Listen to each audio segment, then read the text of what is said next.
barnaamijkeenu maanta wuxuu daaran yahay haweenka iyo ka qaybgalka siyaasadda. Haweenku siday uga qaybgali karaan siyaasadda ayaynu farxiyaa soo dhawow Rabadaan Kariim. Rabadaan Mubaarak waan dhawahay bahda Abra Media iyo Hibaaq idinkuna wad maasantiin. Waa hagaag farxiyaa haweenku maxay muhiim ugu yihiin inay ka qayb galaan siyaasadda? ugu horeyn waxaan ogsoonahay bulshadeena tirada guud ee bulshada reer Somaliland waxa u badan waa haween. boqolkiiba inta ugu badan waa haween.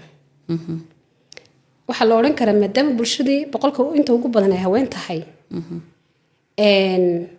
inay bulshadoodii matalaan oo baahiyi bulshada yaalay ay ka jawaabaan ilaa waaba inta ugu badnayd taasi muhiim ugu yihiin because wadankeena waxa maxay doorashooyinka ka dhacay doorashooyin dimuqraadiya oo hal cod iyo qof ah taa macnaheedu waxa weeyaan bulshadu iyaga codeeya bulshadii codeynaysa waxay u badan yihiin dumar marka taas ay ugu muhiim ugu tahay bulshadii waxa u dhigan tahay bulshadii ma helin matalaad dhaba haddii haweenku ka maqan yihiin maxay hay'adaha saxada siyaasadda